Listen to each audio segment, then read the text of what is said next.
Today we're doing another NFL Imperialism, but this time it's a playoff edition. So only the teams that made it into the playoffs are going to be in it this time. The way this is going to work is we're going to spin this wheel full of 32 teams to pick who the attacking team is. We're going to spin this arrow to see which way that team is going to go. Whatever other team is in that direction, they'll face off in the Madden game, and whoever wins takes over that land, and we'll keep on going until there's only one team left in the United States. Let's get active immediately here. Obviously, we have all 14 teams that made it into the playoffs on this wheel right now. First team the wheel picks is going to be the San Francisco 49ers. See which way they're going to go with this arrow, kind of southwest. That's going to be against their NFC West division rival in the LA Rams. Obviously, I have the Rams because I feel like they're a better team, but it'll be close probably. Halftime, it is the 49ers winning 10-0. Obviously, the Rams have a lot of time to come back though, but neither team wants to score. It's still the same score entering the fourth quarter. 49ers go down and end up scoring another touchdown. They actually end up blowing out the Rams 20-0. I'm going to be honest with you guys. I thought maybe the 49ers would make it close, but I thought the Rams were really going to win that game. I did not see that coming in a million years. The LA Rams, with all their talent, all their potential, go out very early in this Imperialism challenge. And next up, it looks like we're going back to the NFC side because it picks the Philadelphia Eagles. See which way they're going to be going, kind of northeastish, directly into the Buffalo Bills. I think this is going to be a really good game. Halftime, it is a very close, low-scoring game. The Eagles are winning 10-3, but then the Eagles go down and score another field goal, so the Bills are down by 10 points now, need to start scoring it now, but the Eagles score another touchdown, so we have another blowout on our hands. The Philadelphia Eagles blow out the Buffalo Bills 20-3. Josh Allen literally might not ever win a Super Bowl. Not in real life, not in Madden, ever. Hopefully this third game is going to be a lot closer so we can actually hop in and see what's going to happen. It's going to be my Carolina Panthers. I know we're X's in the first round real life, but hopefully we go on a run. And that's going to be against the Philadelphia Eagles. A very close game. The Eagles are winning, but only by 4 points, 7-3. They do go down to get another touchdown, but so do my Carolina Panthers and go for the 2-point conversion. It's a 3-point game and they get the ball back. If they can drive down and at least get a field goal, no, they cannot. The Philadelphia Eagles score a touchdown. It's a 10-point game with about 2 minutes left, and my Panthers can't score, so that's going to be game. My Panthers end up losing 21-11, but they did make it close for a most point of that game. My Carolina Panthers get eliminated in the first round once again, but on the other side, look at the Philadelphia Eagles now. I mean, beating 2 games, they're definitely getting a lot of momentum on their side, and they might be one to win it all in this game. Feels like only our lower seeds are playing right now, so hopefully we get a higher seed maybe in the Broncos or Seahawks. So it is going to be the Pittsburgh Steelers run in this playoffs, and it's going to be South. So they're also going to have to go up against the Philadelphia Eagles. Halftime, it is actually the Steelers winning this game 21-17, and they score another touch. The Eagles defense is looking terrible right now, but they're only still down by 11 points, so they can still come back in this game. But the Steelers score another touchdown, and we end up having another blowout. It's the Steelers beating the Eagles 35-17. Finally, somebody took them down so we don't have to see them play again. I'm sorry, but it just gets a little bit aggravating when you just have to see the same team playing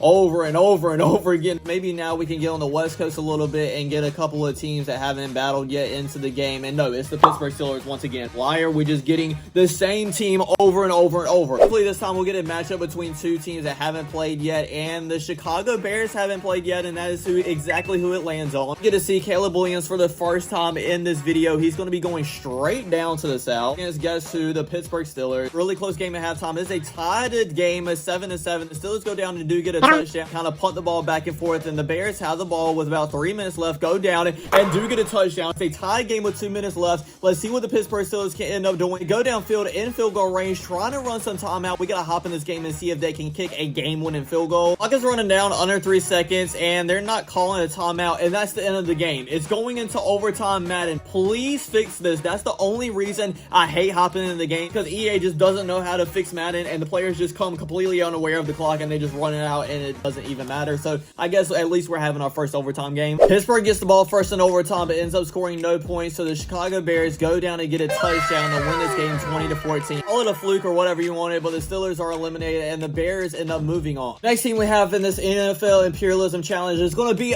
finally a number 1 and a high seed in the Denver Broncos. It is going northeast. I can't really tell if that's going to run into the Packers or Bears. I think it's going into the Packers territory though, so we're going to have Broncos and Packers. Kind of feel like the Broncos are going to blow them out, but I mean, anything can happen in an Imperialism video, right? The Broncos are winning by a pretty favorable margin. Packers do go down to get a touchdown. They are kind of running out of time. The Broncos score again and again, and the Broncos end up winning by 13 points. It was a lot closer than I thought it was going to be, but in the end, like I said, the Broncos are advancing to the next round. See what team the wheel picks next, and it's going to be the Denver Broncos once again. They're kind of going northwest this time. It's the San Francisco 49ers. I know the 49ers pulled off a huge upset earlier against the Rams, but once again, I'm expecting the Broncos to win this game as well. Halftime is the 49ers win this game of 13-10. Obviously, it's very close, and we have a lot of games to go. So the Broncos can still come back and win this game. They go down to get a touchdown, up by 1 point in the fourth quarter. They get the ball back. Let's see if they can run some clock out. They do run some, but the 49ers get it back with about 2 minutes left. I'm going to try to hop in this one and see what happens. Obviously, they need to go ahead and pick up this first down. Hand it off to Ricky Pearsall, and he's gone to the 40, 35, 30, and inside the 20-yard line, inside the 15.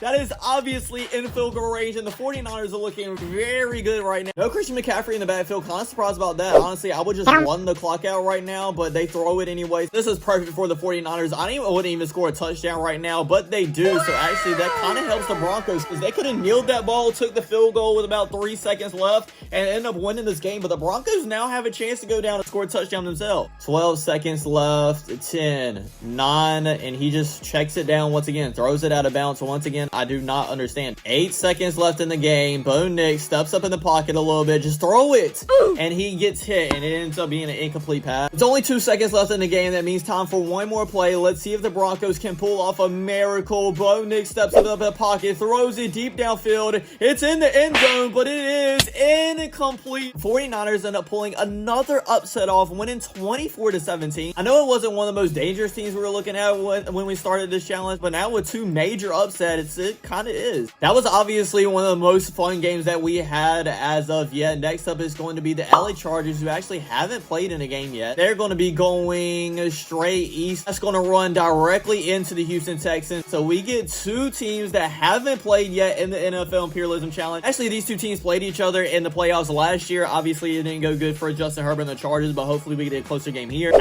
halftime, it is a tied game 10-10, so a very good game so far, and they just keep punting the ball back and forth. We don't have any points in the third quarter, but early in the fourth, the Chargers do go down to get a touchdown. Texans have the ball with about 2 minutes left and are driving downfield. We hop in this game on a 3rd and 8. Obviously, they have to pick up this first down, and they do get the timeout with about 10 seconds left. They don't definitely need to go in Hail Mary mode right now as long as they go out of bounds, and they, oh my god, he landed in bounds. He was literally right. Okay, they had another timeout though. So now they probably only have time for one more play. Last play, CJ Stroud just throws it up in the end zone, and it is incomplete. So the Chargers finally end up winning a playoff game and are alive for at least one more. With that, we only have 6 teams left in this NFL Imperialism Challenge, so one of them are going to be Super Bowl champions. It's kind of crazy that half of these teams haven't even played in a playoff game, including the Jaguars, Patriots, and Seahawks. Hopefully we get one of those teams that haven't played a game yet in this wheel spin and get them into the action a little bit. Next is going to be the Jacksonville Jaguars. The only thing about them is it has to go north or they're not going to be playing barely anybody. It is northwest. That is close between the Bears and Chargers, but I think that it's going to land on the Chargers. So we have 2 AFC teams going at it once again in the Jaguars and Chargers. That's how the Chargers are up 9-7. They go down and score a touchdown, but the Jacksonville Jaguars do as well. So it's a very close game with only 3 minutes left in the fourth quarter. The Jags are up by 1 point and end up scoring another touchdown, and the Chargers cannot respond. So the Jaguars end up winning this game with 24-16. I kind of would have liked to see the Chargers go on a run, especially after that first win, but I guess it is what it is. I like the Jaguars too. So the only teams that haven't played now are the Seahawks and the Patriots, and we're going to get one of them right here. It's going to be the New England Patriots. They're going to go to the Southwest, which is the only way that they could have played a team, and that is going to be against the Chicago Bears. Halftime is a tie game 3-3. The Patriots go down and get a touchdown though, and then another one, so they're up by 14. Now the Chicago Bears do go down and get a touchdown, but it's only 3 minutes left. They need to hold the Patriots to no points,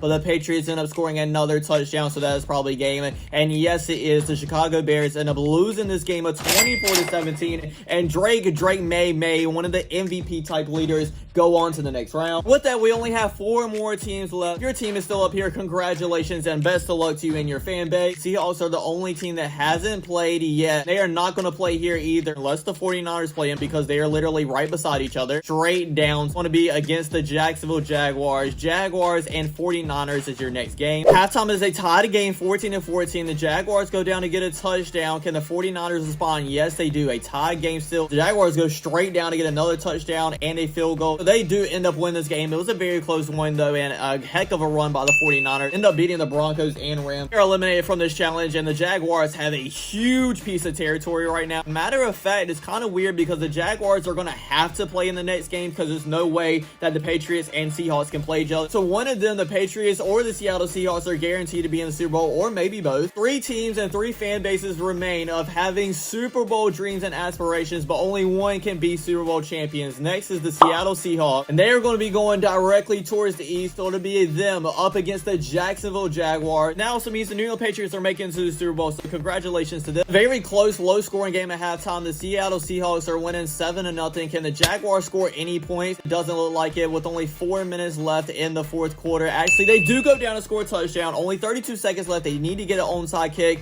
but they cannot. The Seahawks end up running this clock out and winning 10-7, and they are moving on to the Super Bowl. I also just thought about it. This is the first game that the Seattle Seahawks have played, so they literally haven't played in any other game yet and just got a free ride to the Super Bowl. Start this game with the Seahawks touchdown. The Patriots go down and get one of their own. It's a tied game entering the second quarter, and actually a tie game at halftime because we don't get any scores in the second quarter either. Early in the fourth quarter, the Patriots go down to get a touchdown, but so do the Seahawks, so we have a tie game once again with 3 minutes left. A very good Super Bowl here so far. With a minute left, the Patriots do get the ball with a chance to go down and end up scoring to end up being Super Bowl champions, but they do not. We have an overtime game here. The Seattle Seahawks have the ball first, drive down, and end up getting a touchdown. So the Patriots need to get a touchdown right here if they want to be Super Bowl champions, but they have it on a 4th and 13. Need to convert this first down. Drake May throws it, but gets hit. It's an incomplete pass, and that is game. The Seattle Seahawks and Sam Darnold end up winning the Super Bowl 21-14. Congratulations to the Seahawks fans out there, and maybe y'all actually win the game in real life too. Thanks for watching, everybody. I really hope you enjoyed. Don't forget to like, comment, subscribe. I'll check you guys out next time. Peace.